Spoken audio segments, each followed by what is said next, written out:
the White House did get to a certain point where it seemed like they were at least pretending to impose a condition on Israel. They were drawing what was called a red line.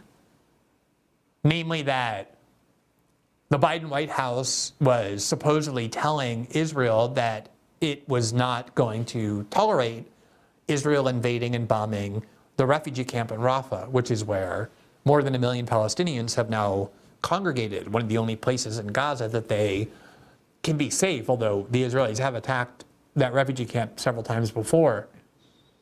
And here in Politico, on March 10th, the headline was, Biden warns of a red line for Israel over Rafah.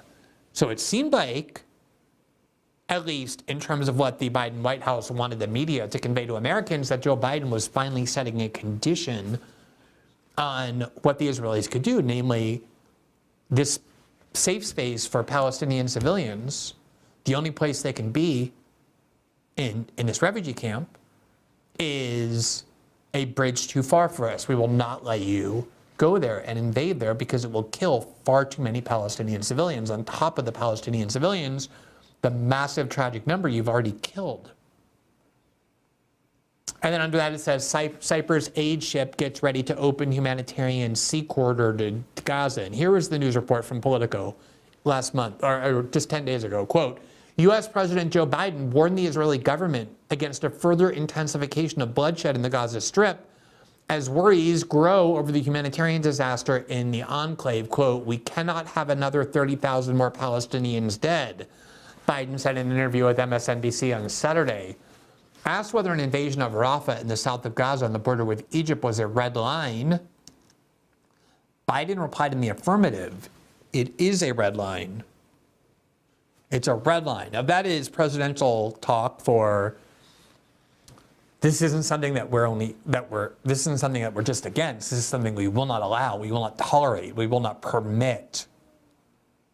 So Biden called that a red line, meaning this is something that the Israelis cannot cross.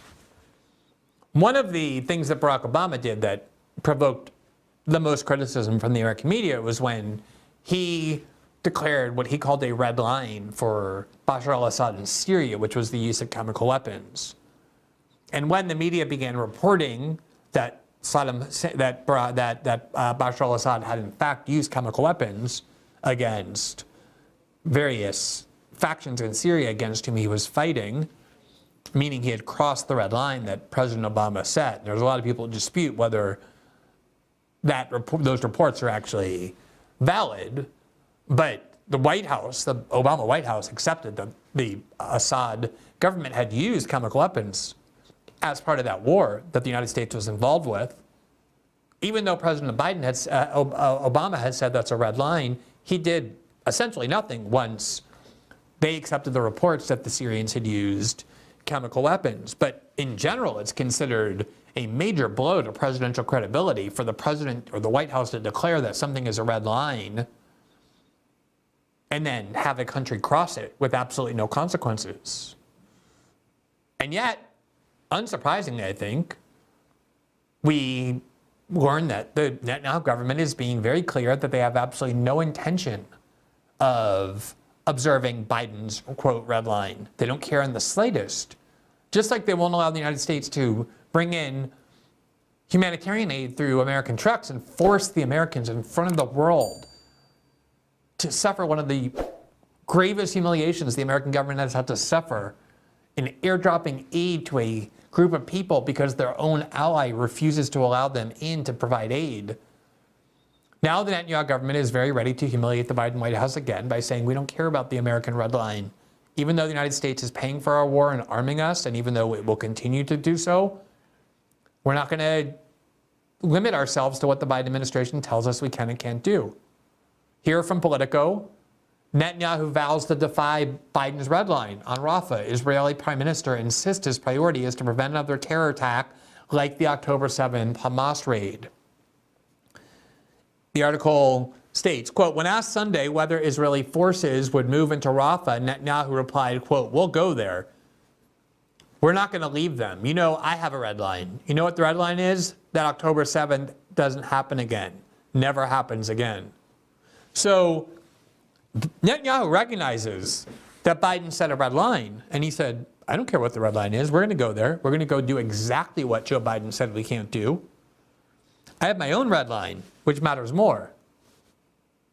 Now, if it were the case that the Israelis were fighting this war independently, that if they weren't dependent on the United States and the American people, if the American people weren't forced to pay for their war and pay for their weapons, there would still be international conventions and institutions to which the Israelis would be accountable.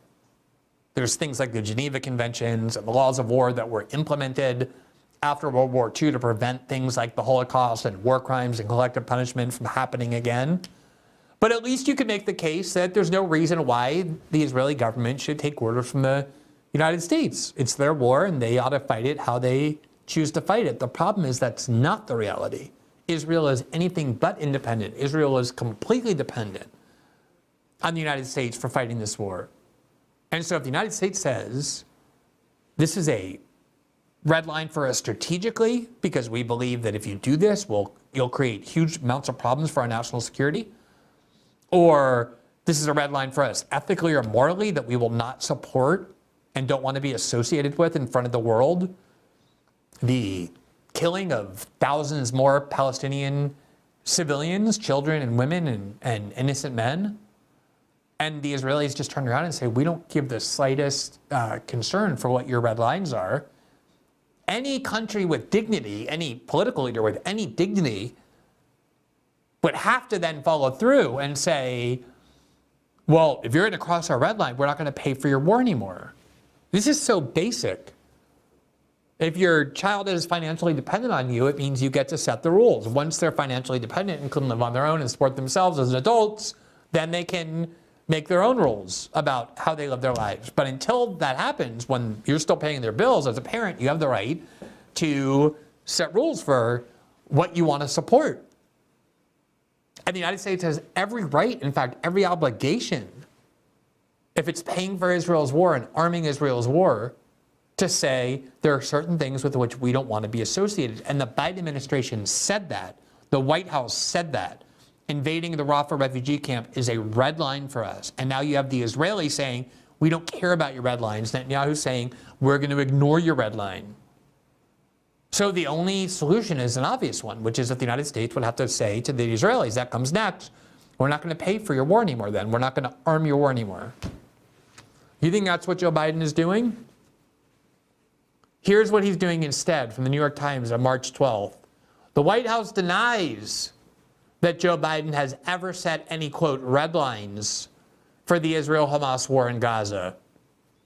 The Biden administration repeated its warning that Israel should not attack the city of Rafah, the southernmost city in the enclave, without protections for more than 1 million people there. Quote, the president didn't make any declarations or pronouncements or announcements, said Jake Sullivan, the president's national security advisor, referring to an interview Mr. Biden gave over the weekend in which he was asked whether he had a red line Israel should not cross in its prosecution of the war. Now, we just showed you that on that MSNBC interview, Biden was asked, is this a red line for the United States that Israel can't enter the Rafah camp? And Biden said, absolutely, it's a red line. There you see it. Asked whether an invasion of Rafah in the south of Gaza on the border with Egypt was a red line, Biden replied in the affirmative. It's a red line. And now you have the New York Times. White House denies that Biden has set a red line. So this happens all the time. Joe Biden goes on television, he makes some kind of a statement. Maybe he doesn't intend to, maybe he doesn't know what he's saying. And then the White House has to pretend that he never said it. Because obviously Joe Biden's not setting White House policy. This is proof of that. But what is also proof of is the country that's really in charge. Even though you would think the United States being a much bigger country, a much larger country, a much more powerful country, a much richer country, a country that funds Israel, funds its military, funds its wars, you would think the United States would be the country in charge. So that if the United States says this is a red line you cannot cross, Israel wouldn't be able to cross it, at least not without consequences. And yet, everybody knows that's not how things work when it comes to the United States and Israel. The country that dictates how things work is the dependent country, which is Israel. And Netanyahu has been heard on tape talking before about how easy it is to provoke the American public to side with this foreign country, Israel, over their own country, over their own government.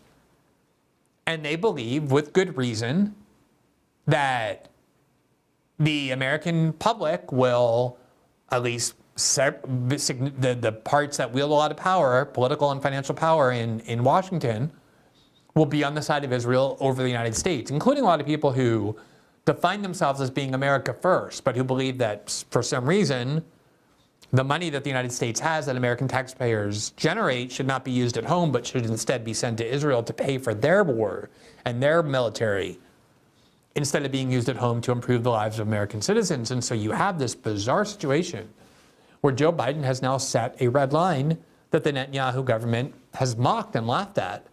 And instead of doing anything about it, Joe Biden is now denying that they ever set, the White House is now denying that Joe Biden ever set a red line. And so not only will Israel be able to continue to block food from entering Gaza, not only will they be able to continue and expand the mass famine, the world will stand by and watch not hundreds or thousands, but tens of thousands of Palestinians die of famine. Obviously, children who suffer malnutrition on this level of severity and duration never really recover. Their growth is interrupted, their development is impeded in ways that are irrevocable.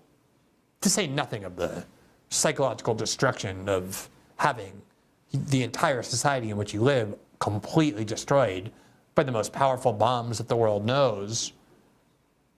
But now the one place in Gaza where refugees are huddled is about to be invaded very shortly after the Biden White House said this is a red line that is off limits. And whatever else you want to say about the war, and obviously we have made our own perspective of this very clear over many months, and we know there are people in our audience who don't see it that way.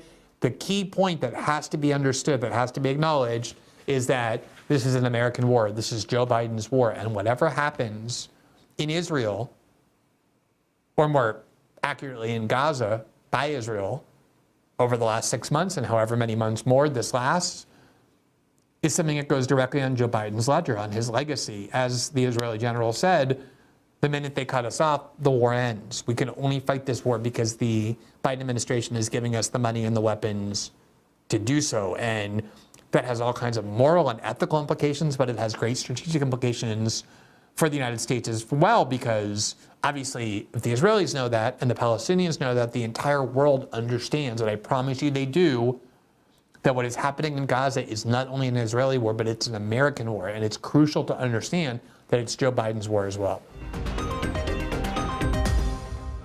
Thanks for watching this clip from System Update, our live show that airs every Monday through Friday at 7 p.m. Eastern, exclusively on Rumble. You can catch the full nightly shows live or view the backlog of episodes for free on our Rumble page. You can also find full episodes the morning after they air across all major podcasting platforms, including Spotify and Apple. All the information you need is linked below. We hope to see you there.